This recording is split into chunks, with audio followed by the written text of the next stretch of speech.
It's way better when we just start instead of trying to figure out an intro. Yeah. So today, Yeah. Charlie, Here's the intro. Everybody, let's go to Scotland. yes, let's go to Scotland. That's what we're going to talk about today. We were going to do it last week, but last week was pretty hectic. So anyway, Charlie's back again. We're going to talk about his recent trip to Scotland and also some new hosted opportunities that he's been putting together the last couple of weeks. So Yeah, man. get it started. So real quick, you haven't been, have you? No, I've never been to Europe. Yeah. Yeah. Next year, man, we got to change that. I hope so. That'd be awesome.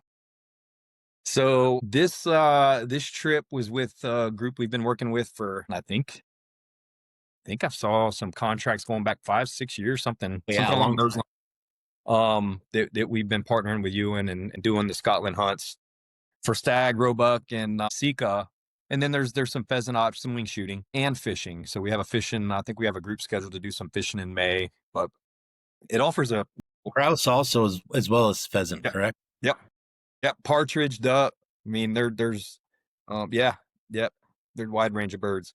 Okay. So for this trip though, it was more for me to get on the ground and see the lay of the land and how, the outfit runs, where are folks going to be staying lodging wise. There's some very, very exclusive, exquisite type lodges. And then there's bed and breakfasts. And honestly, the bed and breakfasts were great. I stayed in a couple different ones, both great. Both were waterfront. The two that I stayed in, we went by and saw a couple more, but they would have what you would expect in a normal bed and breakfast. So we can get into that more in a minute. So today, I think we'll just go over, my trip, and then it'll tie into the trips we're sending folks on and hopefully answer a few questions they may have and enlighten them on some things maybe they didn't know, especially when it comes to stag or, red deer management in Scotland. Is something I wasn't aware on how strict they were management wise. And it opened my eyes. So all will be great things. And then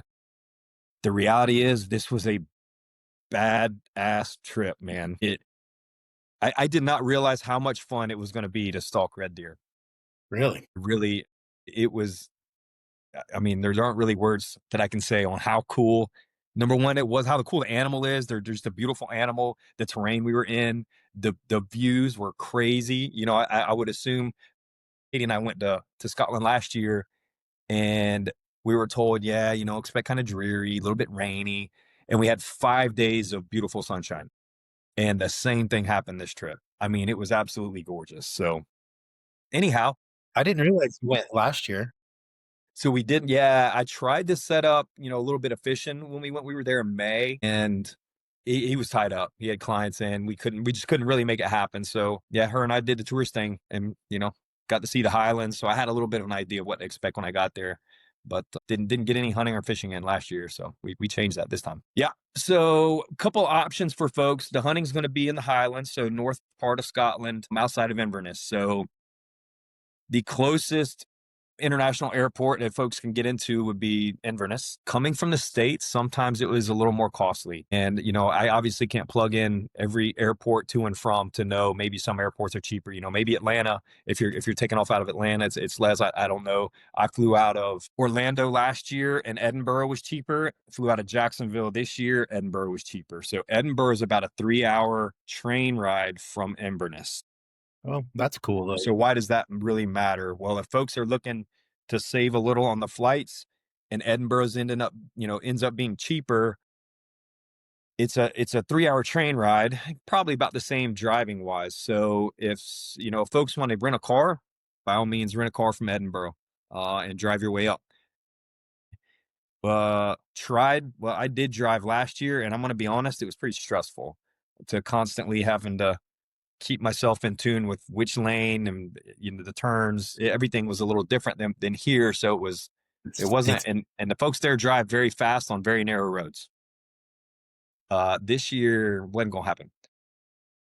So I jumped on a train from Edinburgh, 3-hour ride. Let's call the train ride round trip, maybe $100. You could probably get it a little less. Yeah.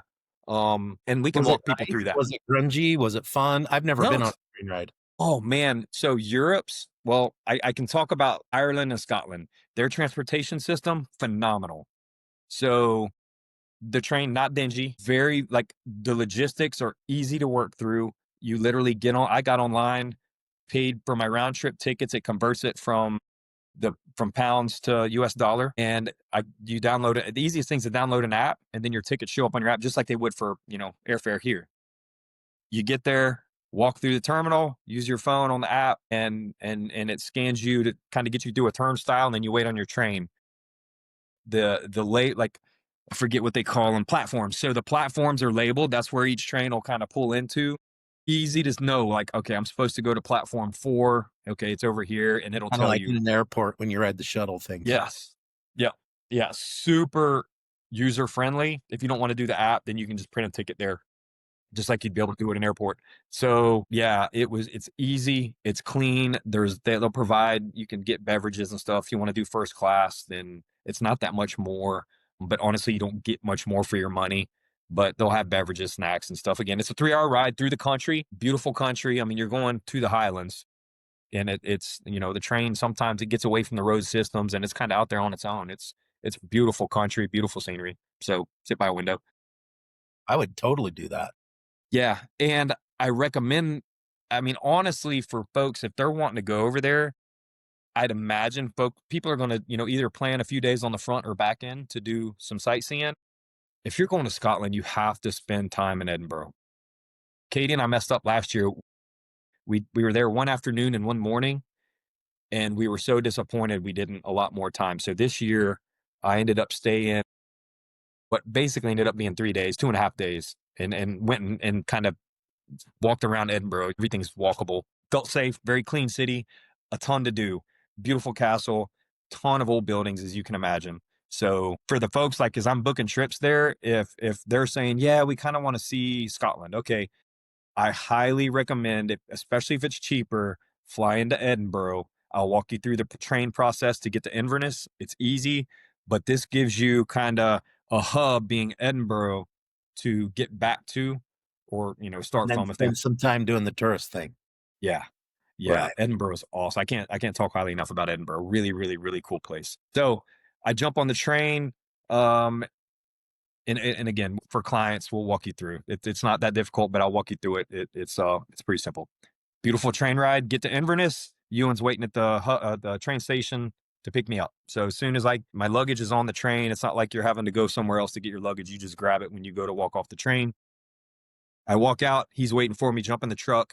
Off we go. 30-minute drive to the B&B. There are a number of different options for lodging that we will use. All of them are give or take that 30 to 45 minutes for the most part. All of our trips, unless the client doesn't want it, like they've rented their own car, they want to do some other stuff, we're able to provide that airport pickup, drop off, or train station pickup, drop off. It can be either or. Inverness is not that big for Scotland. I mean, it's a larger city, but in the scheme of what a lot of people will be traveling from the US to go see, Inverness is not a large city. Whether you're at the train station or airport, pickup drop off is included.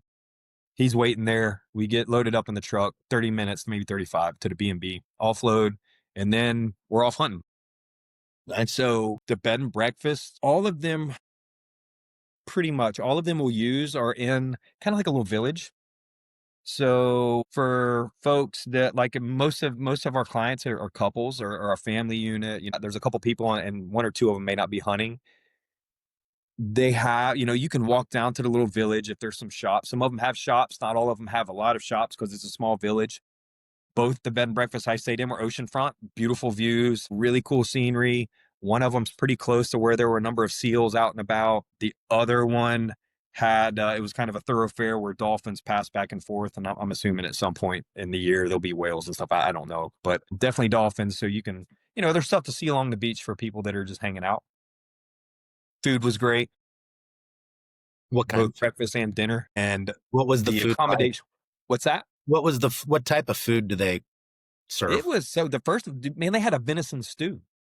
It surprises me how much venison is offered on the menu there. Cool. Yeah. I mean, I can't think of many places between Ireland, because I was Ireland a week before this, in Scotland, where I look on a menu and there's not some form of a venison. So the first night I had a venison stew, and they were nice enough. We were going to be hunting, so I didn't get in till late. They kept a pot kind of on the side for me to warm up when I got there. That was arranged through UN, so then it wouldn't be that hard to do. He, I think, works well with them. So that was venison, fish, and chips. They have beef, whether it's steaks, burgers, all of that. And then there's like they had a lot of like shepherd's pie type meals. Kind of like So old school, home cooked, whole savory stuff. Yeah. Okay.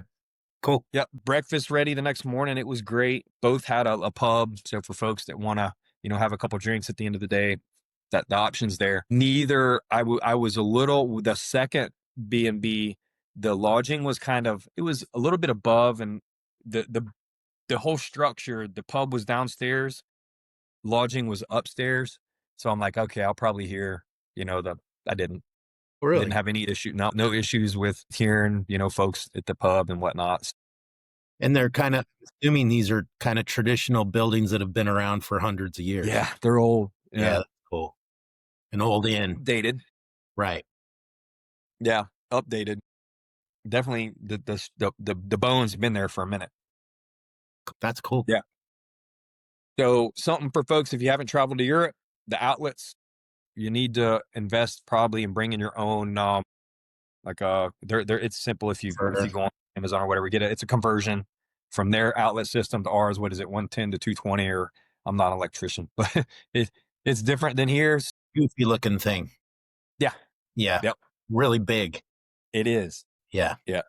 So bring one of those. Also, pretty much every outlet and light switch has its own kill switch, if you will, like our master switch. So a number of times I went to turn on lights. I'm like, what the heck? Or I plug in something into and it's like, it's not, it's not working.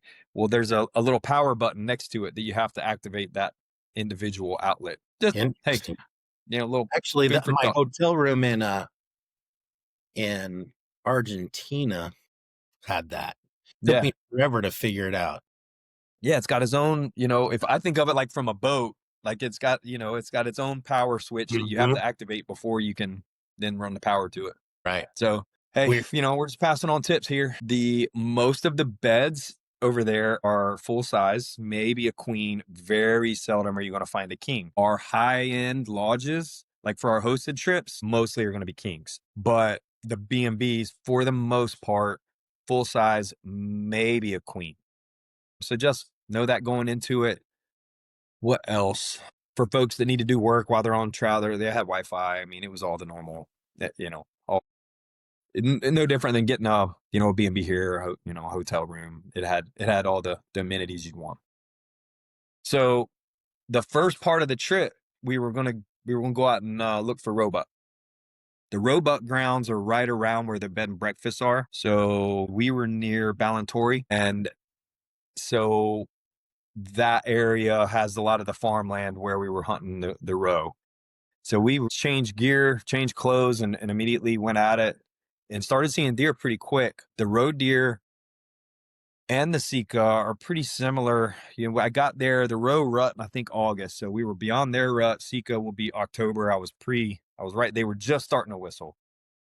I didn't hear them because I'm deaf, but Aaron, I'll talk about the sika in a minute. He heard some. So they were just starting, but we weren't really in prime for either of them. But we saw a ton of roe, and they're hunted mainly on the ag. You're in ag country, so you'll hit, go from field to field to field, bounce from field to field, normally in a vehicle. So you'll get to a field glass, then make a stalk if you see one. Some of them, the field, you may have a couple fields down low, and there needs to, you need to push up high. There's a couple more to glass, so you won't get back on. You'll just, stalk up the hillside and glass from the top, and you'll do that. That's normally a early morning, late afternoon type deal. And Not you see that lots of strenuous. deer. It's lots of fun from what I hear.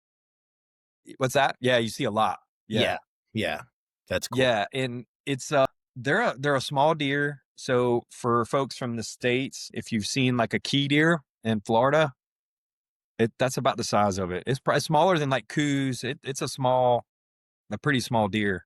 And they have small little antlers. Smaller than coos. What's that? I didn't realize key deer were smaller than coos. I've never seen one. Yeah. Key deer about, might the size of a what is shoot, what's the greyhound, Great Dane, Great Dane. maybe. They're small. So the roe deer are as well. Their antlers are, compared to what we're used to seeing in Right. deer, they Yeah. just look smaller, but highly sought after. And that area has 2 weeks before I got there, one of our clients shot a gold medal, but we probably saw a silver, give or take. We tried to make a move, didn't pan out. There's just a really big one we kept trying to make a move on, and where he kept coming out in the fields at, it was just either too late for us to get all the way across. It was a big field for us to make a move. So that didn't happen. But that first night we came up on one that had a massive growth on the side of it. I mean, it was sick. There was something wrong with it. So we called it. So that was my first row, not a hard shot. Your shots will be, I mean, it could be, 50 yards, could be, I think the second one was 240 and change, give or take, was my second one. So, on a small animal, that it can be challenging, but for folks, most of the folks that we're talking with, at 300, you should be comfortable at 300. And this is yards. Over there, they'll talk meters, but for us, these are yardage for the shots. If you're comfortable shooting 300, you're not gonna have any issue going and being able to have shots at good roebuck. Uh, a lot like our whitetails come out in the fields, they're feeding, family units of does, and they call their yearlings, they will call them calves. So does and calves, and then the bucks at that point. There wasn't really any rhyme or reason. Some of them would come out as bachelor groups, some of them were singles, and some of them were mixed in with the does. It was just you just glass until you find one that's the quality that you want to harvest, and then make a move on it. So we'll get asked.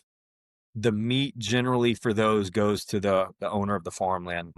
So for folks that are going to ask or see this, and it's kind of, hey, what do I get to do with the meat? Unfortunately, we can't import it. Yeah, Scotland and Ireland, we can't import it. So and like I was saying earlier, the game market there is thriving. So like on our estates for the stag, that meat generally is sold in the market and ends up being consumed, whether it's in country or a lot of times actually sold to other European countries and to their markets. So yeah, I wish we could bring it home, but we can't. So that was the roe. The next day, we were going to roe hunt, but that morning I wanted to go see some of the nicer lodges. He and Aaron, they're partners over there for our hunts. I think Aaron had a big group at one of the nice lodges. So one of the lodges where we would be using for the hosted trips, or that we could use for one of the hosted trips. So I wanted to see that. He took me over there and kind of saw the setup, met the chef, met some of the staff that were there helping, and just got to see that part of the operation, which blew me away. I mean, the food that's prepared, there were lobster, there were massive prawns, which is a big shrimp. The night I was there, well, the afternoon, the two days I went there, they had lobster, big prawns, and some other, I don't remember what the other, it was a seafood day, if you will. And then they'll have options for folks that can't, if you can't partake in one of the food items, then they'll make you're gonna get good food. Then the other day was venison. It was another venison stew. Man, it was off the chain. So yeah, really, I mean, it's a multiple courses in a meal, chefs there on site preparing everything. So it's a great setup. So that's what we did the next morning. Went by and saw like one or two of the castles that people can go to. Checked out a number of the lodges. For folks that want to golf, we went over to Royal Dornoch Golf Course, or it's one of the top golf courses in the world.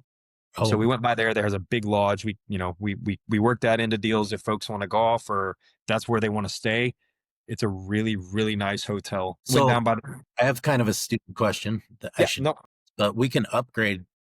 When you book, you can have whatever kind of lodging you want, Absolutely, depending on your budget and the experience you want. Yeah.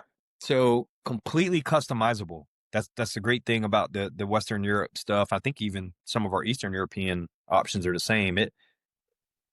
It's tough. Like folks will say, hey, what's a stag package? Well, we have one, but the reality is maybe you want, it's a B&B option. Maybe you want kind of the next tier, if you will. Maybe you want to stay at Dornoch, which would be kind of the next level. Okay, well, we can do it. Maybe you want to add a driver. Like a lot of the folks for the non-hunters, we have the option we'll have a driver like dedicated to the non-hunters. The hosted Taking them trips, out it's a every it's a day to done deal. We have multiple drivers. But even for like couples that want to do just a couple, one hunter, one non-hunter, if you want a driver for the non-hunter to go and tour and do whatever they want to do, like literally whatever they want to do while the hunter's off, then we can do it. Yeah.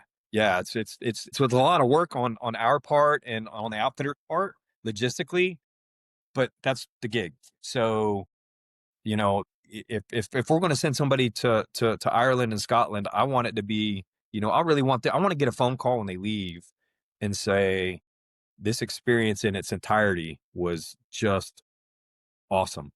I don't want it to just be a hunting trip. That being said, we have a number of hunters we booked where it's just a hunting trip. They don't need high-end lodging. They obviously don't need drivers because the transportation's included for the hunter. They just want to go hunt. Well, we can do it. Meals, lodging included, hunting, rental for the big game hunts, the rifles for the most part, depends on where we're at, but for the most part, the rifle rental be included. But you And can take your own rifle to Scotland. you can. Yep. You Okay. can. We can work through it. It's Okay. easier. And I think when we talked about Ireland, it's not a question I had gone down that path. We actually can in Scotland or in Ireland as well. It's lengthy and it's easier if you use the outfitters. But Mhm. yeah, I had a guy the other day. He's like, man, I just really want to bring my rifle. Fine. We'll do it. There's a lot of guys that's important to them. So, Yep. yep. Let's do it. No We can make, archery in Scotland, right? what's that? No archery in Scotland. No, man, it would be awesome. I wish. Um, nope, no archery. The rifles I used, I think I had a 308. I think I had three different calibers there, a 308, 270, and a 243. I didn't shoot the 243. I used it on the night of the Sika hunt. But the 308 and the 270, man, it's 308 and a 270. It did what it's supposed to do. So yeah, nice guns, really nice optics on them. Yeah, the scopes were great. Well, so yeah, tour. I saw the castles and stuff that folks would see. There's wineries, distilleries. Last year when Katie and I were there, we did a distillery, poured our own bottle, went in the tax record for distilling a bottle of whiskey in Scotland. Is pretty cool. I got a little bit of experience there, and for folks that want some ideas, I can certainly help that. As well as obviously the outfitters that live there, both, whether it's Ewan or Aaron that they're off with, um, that will be able to provide a bunch of ideas for folks to go do stuff. So that evening, we went back out and did a row hunt. We wanted to look for something a little more quality. We called the guy the day before, and so we bounced around. We had one good stalk on there's two bucks in a field, and we bumped them. They saw us from a long way off, surprisingly, but they bumped, and we ended up finding a big group. And so we made a stalk out into a field. And that second night, I got the little bit bigger. He was a good buck, good representative roebuck. So if folks want to know, hey, what's a good representative animal, I'll have photos, and there'll be a point as we're working on updating the brochure, which I need to help you kind of get you some info for. That stuff can go in there. Here's a representative roe, representative stag, representative sika, so that folks know, hey, this is what I'm going over there for. Certainly there's opportunities for gold medals on those roebucks, but it just depends on if somebody wants to hold off and try to target the biggest. The next day was red stag. So the roe will be early mornings, later afternoon, evening hunts. For the stag, and this is more of a traditional mindset, they really like the wind to get set. So we didn't start until 9. So for folks going over, I want to make sure it's not a surprise, because I had one group that it was, and it was my fault for not explaining it on the front end, that the likelihood that you're out as the sun rises on the mountainside it's not that it will never happen, but it's just not that common. So expect that it'll be you'll get up, get some breakfast, and then get moving. And so by 9:00, I'm with my guides, my stalker and my ghillie. So ghillie's going to help with movement back and forth of the animal that we harvest, and kind of it's like an assistant. Assisted guide. Yeah, exactly. So my stalker was named Declan, and what a really cool dude, man. From the get go, you never know going. You know, well, I'll say this: every group of guys I've been with this year has been phenomenal. So who knows? But I can imagine like going into it, and maybe this is the cop coming out of me. There's always this question of, is there, how's this interaction gonna go? Is there motive? Yeah. Yeah, yeah, yeah. I mean, type A personalities. Are we gonna bump heads? Or how am I gonna take being told what to do? And I mean, I know me. That wasn't gonna be an issue. But But with some man, that guys it guy is. was so I'm welcoming. pretty What's that? I understand what you're saying because I'm pretty easygoing, but sometimes you just don't click with the guy and him telling you what to do just grates on your nerves. So Yep. I know what you mean. Yeah. Especially hunting. I've been a DIY. That's what I've always done. I haven't every time I've traveled and until recently, really with Outdoors International, and I've made a lot of mistakes on my own, but they were on my own on the side of a mountain or out in the plain. That nobody knows I made that mistake but me, and I had to learn from it. Yeah. And When somebody you're paying makes a mistake that costs you, yeah, it's yeah. painful. Yeah. But they're human. So like I said with a couple of the hunts before, I try to go into this knowing that these are the professionals. I'm with the professionals. And I think you said it before when we've talked, like this is their job. And even though the move they make doesn't quite coincide with what I think I would do if I was by myself, I'm not by myself, number one. I've never hunted in that country, number two. Even if it's here in the States, most of our clients have probably never hunted that patch of ground that they're on at the moment where a decision's being made. There could be a reason. Yeah. I And just went with I wanted to learn. it might just be a traditional reason Yeah. that that's just the way they do it there. Yeah. Yeah. And And but you when know it what I wrong, learned what's is, so I'll just as an example. So in Ireland, we're making a stalk on the fallow hunt on that island, and the wind is pushing right. There's a group of does, and the wind is pushing right to them. And I'm like, man, they're gonna bust. And we knew on the other side, down in this valley, on the other side of this ridge we're coming to, is a bigger group that had some good bucks in it. And that's what we were trying to get to. And I'm like, damn, man, we're going to blow this. And afterward, Paul's like, that was the goal. He's like, he wanted them to, because if they just caught the wind, he's like, they won't spook as bad. He's like, they'll go around and on off the other side of that hill they're on, and then they're out of our way. Versus if we get up there and bump them when they see us, smell it, and then he wanted them to smell us before we got there. Well, I didn't. get out of the way. Yeah. Yeah. I'm like, shit, that's genius. So, and it's exactly what happened. They smell us. They just kind of move off the other side of the hill. And then we have the whole area to ourselves to creep up and look over the ridge. And then Yeah. I got the butt. So there's method to the madness. So that's what I tried to approach. So with Declan, dude, completely welcoming guy. We verified the zero on his rifle. And then we went to it side by side up to the high, we were kind of, I forget what elevation we were at, but we were going a good bit higher.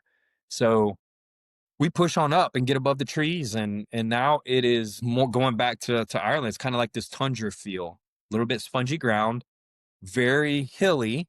I wouldn't say it's not obvious. It's not Idaho. It's not, a lot of our more steep country with massive elevation changes. You can create that if you want to push to the top, of said hill, you can do it, and it'll get your heart pumping, but you don't have to. So we saw a few stag kind of way off in the distance, maybe a mile off, and we looked at them, and we were in the side by sides. They had seen us. They weren't spooking. They were just starting to creep on off. And he's like, man, the wind's not great for them, but we'll come back. They'll be in the next valley. We'll if we need. We push on up, and I mean the view. Let me set the scene. It is you're kind of top of the mountains, top of the hills, bright blue sunny day, and you can see for miles, man. And so I'm looking out, and it's just nothing but more mountains, some timber lower, but just beautiful scenery. In the far background, you can see like an inlet with a cruise ship that's pulled up in it, but I mean, this is a long way off. And then right around you, you're just dropping down into little valleys on different sides of the hills. The scenery, it's just surreal to know this beauty, that something that beautiful in a country that's kind of smaller, and you just don't realize that it exists, that vast array of open wilderness, would exist there. It took me, I was like, man, I just want to stand here and look for a minute. And he's like, yeah, dude, just take it in. So then we started moving and found some smaller stag in with some hinds that were grazing about. Like, okay, we're gonna leave them, and we get to a knob and look down, and I'm like, man, there's down in the bottom of this valley, I'm like, there's a pretty good one. I can see antlers, really with the naked eye, but when you glass, like, oh man, he's good. So we'll halt there and let's talk about management in Scotland. Um, there is the stalk for red stag in Scotland is very tradition based. So again, going back, kind of letting the wind set, starting later afternoon, not afternoon, later morning, not first light, but a little bit in, wind sets, and then you go out and you make your stalk. Both Declan and Gemma, who is the gilly, they both had traditional attire, tweed, Tweed. like, yeah. And so you could tell, like, tradition, they take it seriously, and they take their stag hunting very seriously. So in Scotland, and if I can correct me, or Aaron can correct me if I'm a little bit off, but my take on the conversations I had leading up to it was they manage their herd, and the gameskeepers for the individual estates are all pretty consistent. They manage their herd for the future growth, and let the prime animals remain there to breed. And they target the old age class, or older age class. So like, I think mine was estimated at 10 and a half is how old he was. So he's an older, a little bit older deer. Yeah. So the biggest stag you see on the mountainside, you may not be able to harvest, because that is one they're going to want to leave to breed, because he's in his prime. He is, they want those genes, whatever this beautiful look is and this beautiful animal, they want those genes to continue. They won't harvest them, and they'll ask a hunter that we're targeting an older age class. That doesn't mean that some of these older age class, you can get 10, 12 year olds, 13, 14-year-olds that just have, beautiful antlers with nice crowns. You could, and I've got photos of some they've taken that I'll send to clients they're beautiful animals. Mine had lost the crown and looks more like an elk, looks more like a 4x. He comes out, he's wide, got a little bit of mass to him, was the biggest in the group that we found, and we can get to that in a minute. But it is a traditional stalk with the way the Scottish have done it as far as managing their red deer herd. And so when you see photos of harvested stag, sometimes you're like, man, there's a lot bigger stag in this country and that country. Yeah. Yeah. The ones that are harvested, there's some big stag in Scotland. I saw one, and he was a man. I mean, he was a beast. So, which is this one. So also, that is a tradition. It's consistent for the most part amongst all the estates and the gamekeepers on those estates. So a gamekeeper would be the person that helps manage the game animals that live on a particular block of land. And something to cross real quick. When I say estate, that does not mean fenced. That is what they call their ranches. So when I'm talking about estates, like, think of it here as a ranch. Right. Or a concession. Yeah. Yes. Yeah, exactly. So I think the property I was on, that estate was, I don't know how many 100,000 acres. I mean, massive, square miles by square miles, big piece of property. These are free range animals. These are not fenced animals. These are free range. So native. Sometimes what's that? Native free range. Yeah. Yeah. They've been this is generational. Yep. So, but there's also influence from the government. So the government will come in and say to the gamekeeper on certain estates, like, hey, you need to either increase or decrease the management. When I was there, a couple of the estates, to include the one I was on, they needed to harvest a lot of animals. They were over their numbers for what the government wants on the estate. I don't know if it's per hectare, or I don't know what the government would use or what's determined to be too high a population, but they needed to harvest a lot of stags. So that will kind of roll into what the outfitters do at the beginning of the year, is they pre-purchase a number of stags, and the gamekeeper, he knows or she knows how many stags they need to take, or how many deer they need to take off a property, because they'll shoot some hinds too. And then they'll start taking the numbers from outfitters on how many they want to harvest. So when we talk about opportunity rates, like you're going to see deer. There's a certain, early season, it may be you may have to work for it, but the the outfitters, they need to harvest animals. If they paid for a stag for you to hunt, they need to harvest a stag, and they're going to do everything they can to put you on one. And so our success rates are really, really, really high, really high. If not, I mean, pushing, nearly 100%. We had a group the week before I got there. They had to hunt really hard to get. They got three hunters. They tagged out. All of them tagged out last day, kind of like that last hour, last day. The third hunter got his. So they really had to work. It was really warm. The animals just weren't moving, and we were before the roar. So there was a number of things stacked up against them on that. I don't think anybody expected it to be as warm as it was. Same thing happened in Ireland. There was just this warm weather pushed in and really affected things, but they still all tagged out.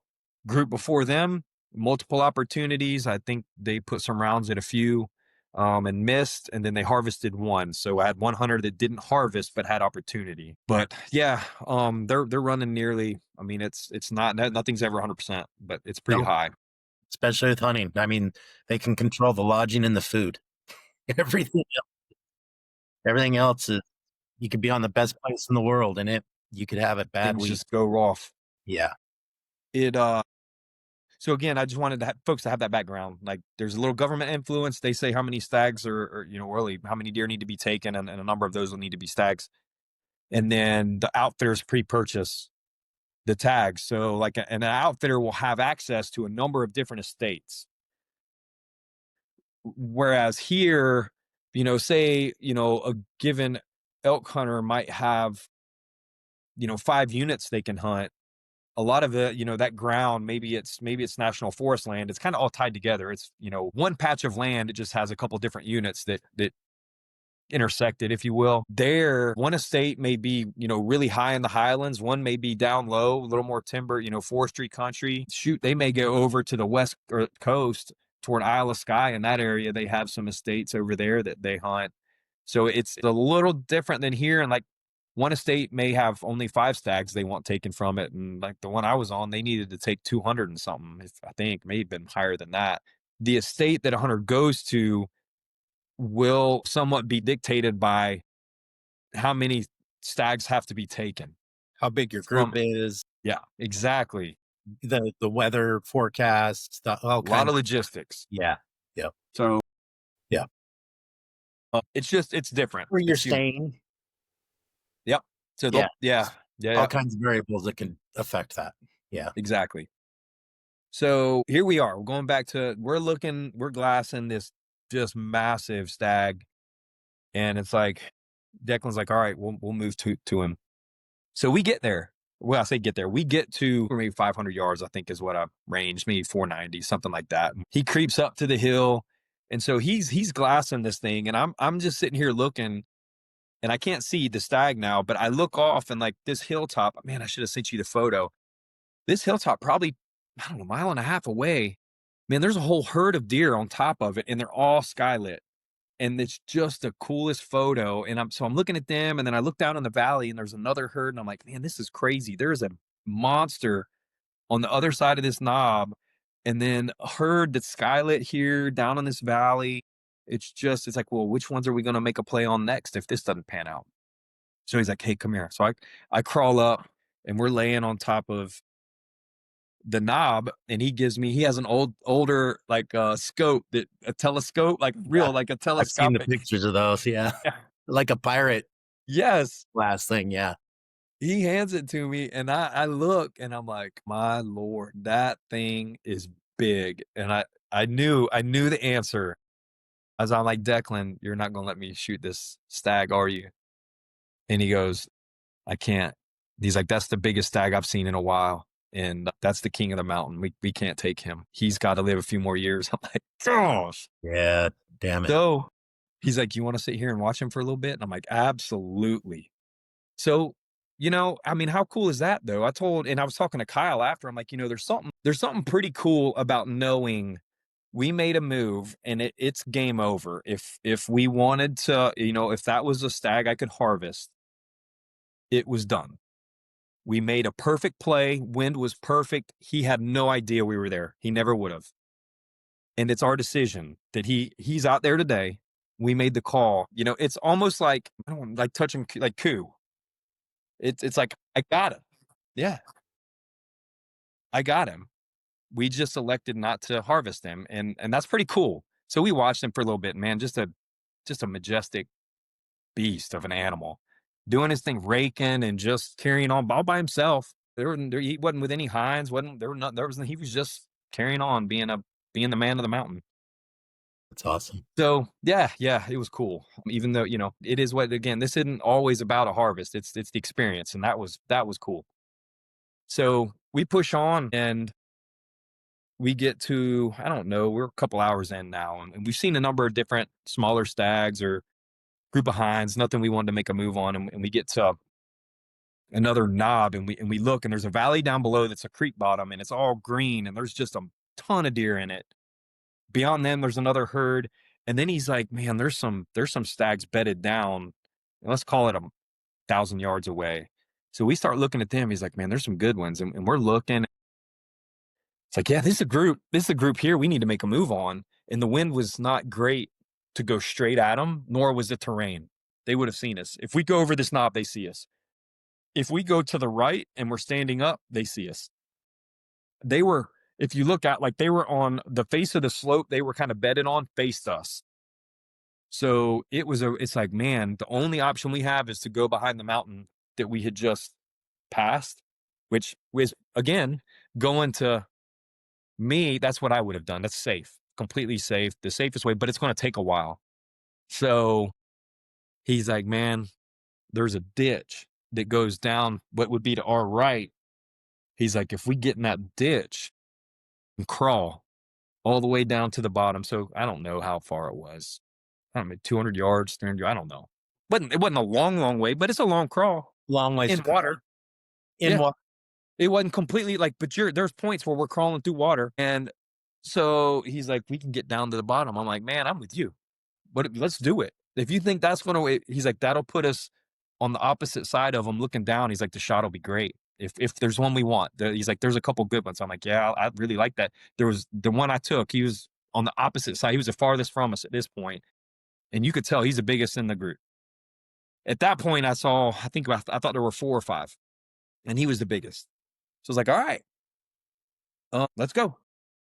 So we go to start crawling, and in the past I've lost my bino, so I like cinched, like I like snapped my case down. I'm like, man, I'm not losing my binos. Push my phone. I got a little pocket behind my bino harness. I don't know how yours is. It has, it's a little pocket, so that's where I stick my phone. And off we go. When we're crawling, and you're having to stay low. Every now and then he would kind of get just above the edge of the ditch. I mean, we were kind of above it a little bit, but the grass was tall enough. They obviously didn't see us, but he's like, yeah, they're still there. They're still there. Wind's good. And we get to the bottom, Corey, I look down at my bino harness and my damn phone's gone. Damn it. Yeah. I'm in Europe. And that's my only form of connection. And I look back up and I'm like, I know it's in this water somewhere. I'm screwed. I'm like, I am royally screwed. But what do you do? Right. It's like, Pull your stick and then go look for it after that.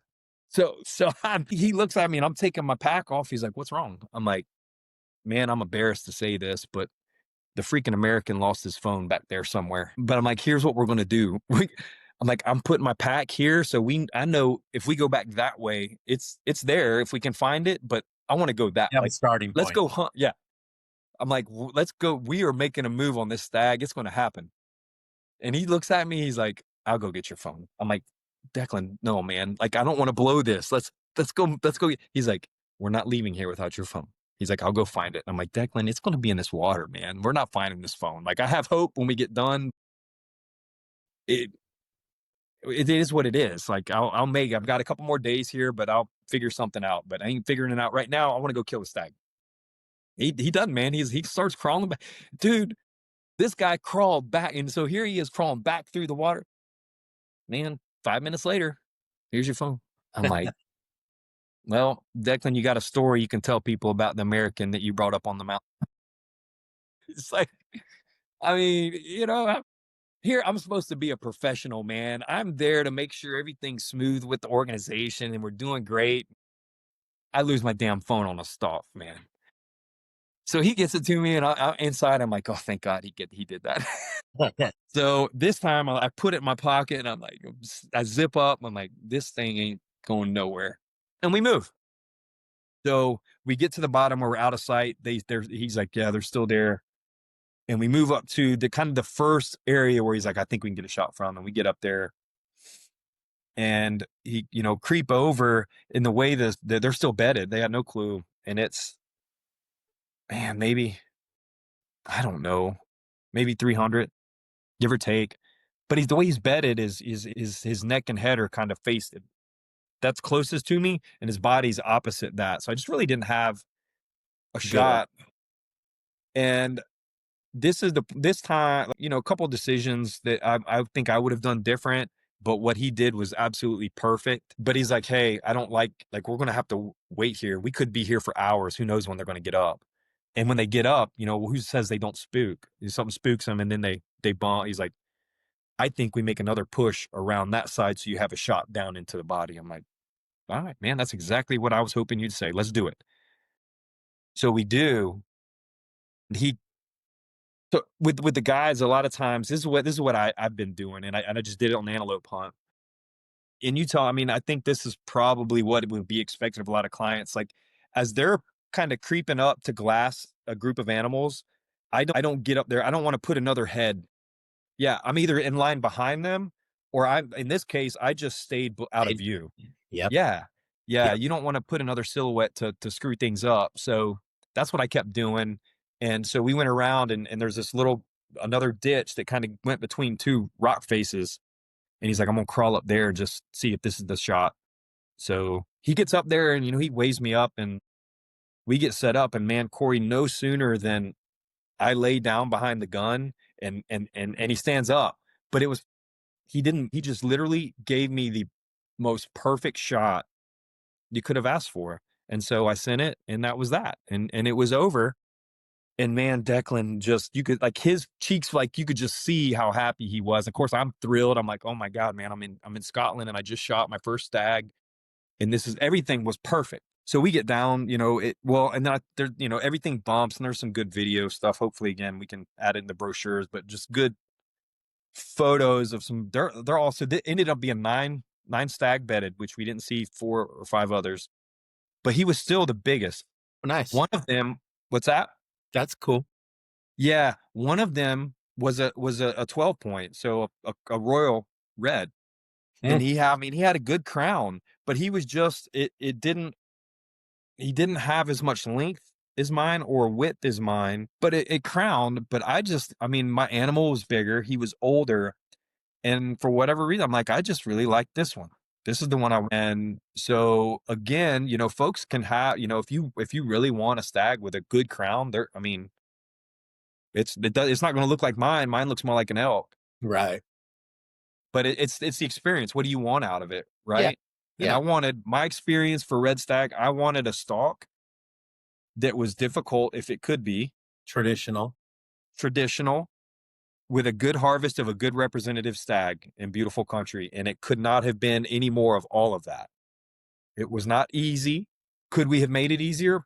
I mean, maybe if we didn't get on our feet and we drove up for 2 miles more. I don't know, but we crawled through water, ditches. Like, it was just, we had to make plays to get in position, the best position possible, and it was awesome. So we get down there to him, and man, it was a good shot. He didn't. It ended quick for him, and that's preferred, obviously. So, big, beautiful animal, and that was that. And so we're sitting there, and you can tell Declan's like, he's just taken back by the whole thing. He's like, "Man, you just don't know what this means to me." And I'm like, "Bro, you don't know what this is like. This is awesome. This is like, I've just met this guy this morning, and I'm like, man, I just really want to give you a hug, dude. Like, Right. this is awesome. I couldn't want anything more." And he's like, "Dude, this feeds my family."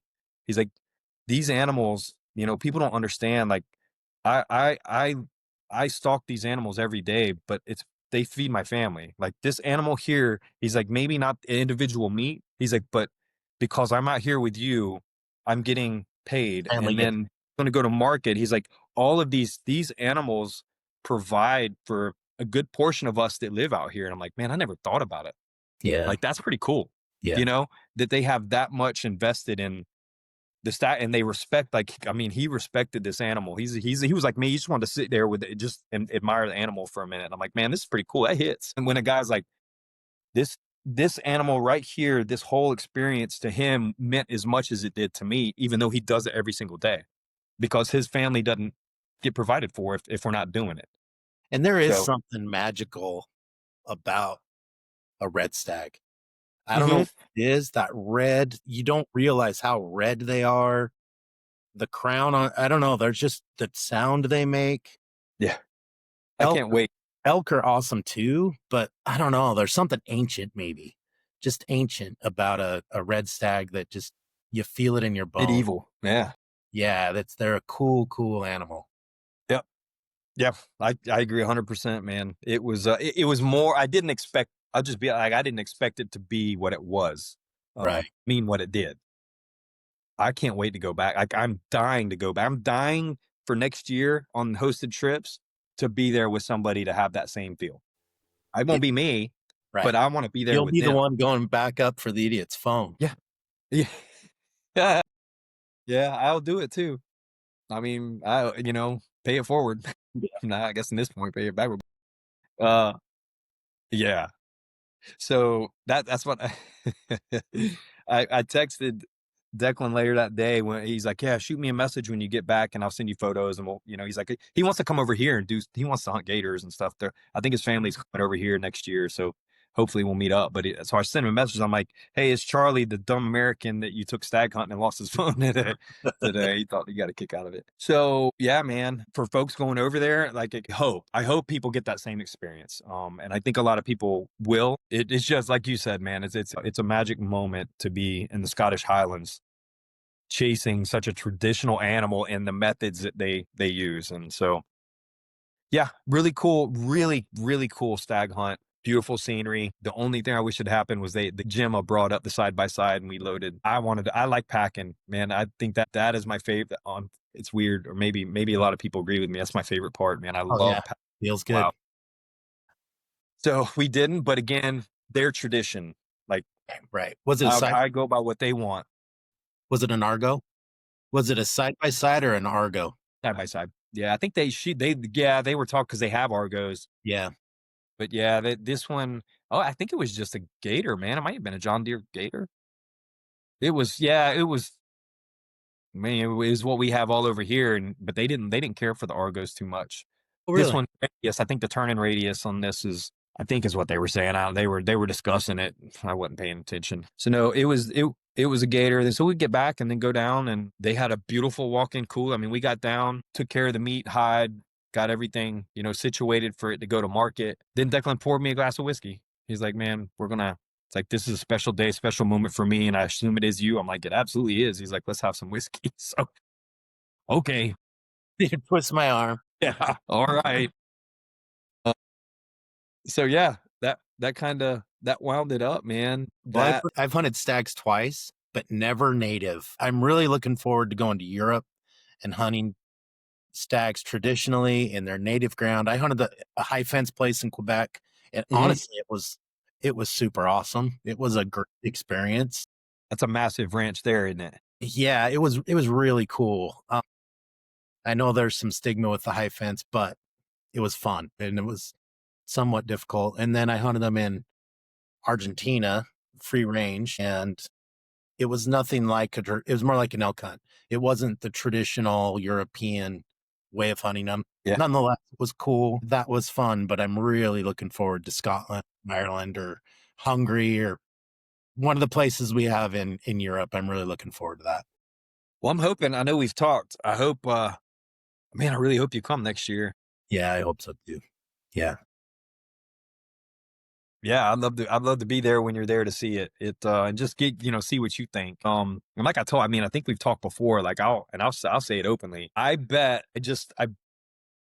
betting within the next couple of years, the Western European, if we want to say it's the Scottish Highlands and stag hunting is going to start getting the attention or pulling some of the attention away from American elk hunts. It's cheaper. It seasons longer. there are, the opportunity rates are higher, and you don't have a tag system that makes it prohibitive to do it every year in the area you want to go. You can, and you'll go, and it is a similar experience. And I imagine I was there just before the roar. So the hosted hunts next year, we're setting them up right in the middle of it. So they should be going off. And if somebody's wanting that same, what they feel in a lot, not all, obviously not all elk hunts in our West, but I would say a similarity to what a Western elk hunt would be at a much lower price point that is guaranteed. If you want to go next year, you're going next year, period. Pay the deposit. We'll lock the dates in and we'll get you there. I think it's going to start pulling some of that attention away, man. Yeah, I agree. I agree. It's unfortunately it's getting so tough to go on a quality hunt. It's really tough. So I agree with you. So there may be some folks that ask, since we're kind of comparing it somewhat to elk, but over there, like, there won't be an opportunity for DIY hunts on these. We have to go with a stalker. So just for what it's worth, if it was in somebody's head, no bow hunting, no DIY. We're going with a stalker, but still their price point that surpasses what a lot of hunts in other areas of the world will be. Right. Right. So that's the Stag, man. Crazy fun. Can't wait to go back. Great. I'd Well, love let's to talk take about the hosted opportunities you have set up. What you got? So we're doing a hosted stag hunt. It'll be 5 days, 6 nights, 5-star lodging. I mean, the lodge is top tier. Chef provided, alcohol provided, meals provided, 2 drivers for non-hunters provided. We're not leaving anything not taken care of. Pick you up at the airport or train station. We'll drop you back off there. All transportation in between. If you want it, it's there. If you want to go off on your own, we can accommodate getting a rental car, but there's really shouldn't be much need for it. So it's going to include 1 stag. Obviously, folks can add on another stag if they want. They can add on Sika, roe, fishing, probably walked up wing shooting. We won't be doing any driven hunts for these, but if they want to, go get on some birds, we can probably make that happen. You And see a lot of pheasants, a lot of yeah, upland birds. Did you see them? yeah. And then, like, as hunters tag out, let's say they don't want to add on, they don't want to do any more hunting. Well, fine, they can jump in and do tours. And, like I said, castles, wineries, distilleries. There's a ton of smaller villages with good shops, Loch Ness. What about Stonehenge? Isn't it close to there? What's that? Stonehenge is close to there, isn't it? That I don't know. But there is another, it's called shoot. There's another, it's right above one of the lodges is another monument. I think it's called the Finnish Monument. Fyrish Monument. Fyrish, I think it is. Got it. So Katie and I went to it last year, not realizing that the ground that it's on is one of the estates that our folks could be hunting. That's And cool. it is, yeah, if you look up Fyrish Monument, it's a kind of a linear group of stones that were put up. Way back. They were, somebody put them up there. And then if I remember right, whoever, I don't know if it was a king or a lord or whoever was in charge would push some of the boulders downhill so that the workers had to push them back up the top of the hill. But if I remember right, the deal was it kept them employed. There was some sort of like probably like a depression or something, but You didn't to want keep them to sit getting there and work. get checked. Yeah. You want them to Crazy. be working for their money. Yeah. So that's there. I mean, there's just a lot to do. But, there's a number of things. Inverness won't be too far. So if folks want to go in and, kind of get more of a city feel for a day, we'll make it happen. I'll be there. The fishing is salmon fly fishing, correct? Yep. For the most part, it'll be on the fly. I believe they have, maybe that's Ireland has some trout options, but salmon would be what most people would want to go for. Okay. You'll be there. I interrupted you. Yeah, I'll be there. We may end up, if we're fortunate and can put a couple of them together, I'll be there for, either you or I will be there as a host. So, logistically, if things come up that we need to help with, we're there to do it. We'll greet people when we pick them up. And yeah, hopefully have the same experience that I had, except you get to do it for 5 days. I was only there for a couple and really only got to spend 1 day on the mountain stalking stags. Yeah, that's I think 7,900 Okay. is what we're doing Time per couple. frame. What month is it? October, we're booking for October right now. If we get those trips, there'll be 2 filled up, then we'll bump one probably to late September, which would be the week after. I was there the 3rd week of September, so it'll be the 4th, the last week of September, we'll do one. Okay. Yeah. Cool. What about your pheasant hunt? So driven pheasant, a traditional driven bird shoot. We're That's doing between 6 and 8 couples. that sounds awesome to me. Yeah. Yeah. So it we'll be hunting one estate each day. It's 100 birds a day. If the group wants to add, another 100, another 200, that opportunity is there. That's for the group. Yeah. 100 for the group. Okay. 100 for the group. So whether it's a minimum of 6 guns, we got to have 6 paid to make it work, or up to 8. And that kind of the lodging we want to put folks in is kind of, we get the limited, probably about that 8. If we go to the larger lodge, which can accommodate more, the price bumps up higher. But right now we're trying to, the goal is 6 to 8. If we get 8 couples, I think it's just over 8,000 per couple. If we end up with 6, it's 10,000 and change Is the per couple. couple both of them hunting if they want? Well, Or yeah. So that's a great question. I haven't asked that. I'll have to find out. I think I'll find out. Don't know the answer. I don't want to misquote. So at this point, the design was for one hunter, one non-hunter would be a couple. But if we have, say, 2 hunters that want to do it, we'll have to adjust something. But we'll make it work. well, I would think that since it's 100 birds for the group, how many shooters you have shouldn't really matter, I don't think. But they have to have a bird boy for each shooter, right? I don't know. Yeah, you can have a loader if you want. Go ahead. Yeah, a loader. Have, That's what they they'll call have me. Yeah. Yep. And they'll have, they'll have the beaters, they'll have dogs, they'll have the loaders. If you want to pay for the loader, shotguns and ammunition will be provided. I think the charge is 550 pounds for the whole trip total for 3 days. So it's going to be 3 days, 3 different estates, 100 birds a day. Group can add more if they want. There'll be a 4th day that's free. So on that day, the hunter can either go tour with non-hunters. Again, there'll be a couple drivers available.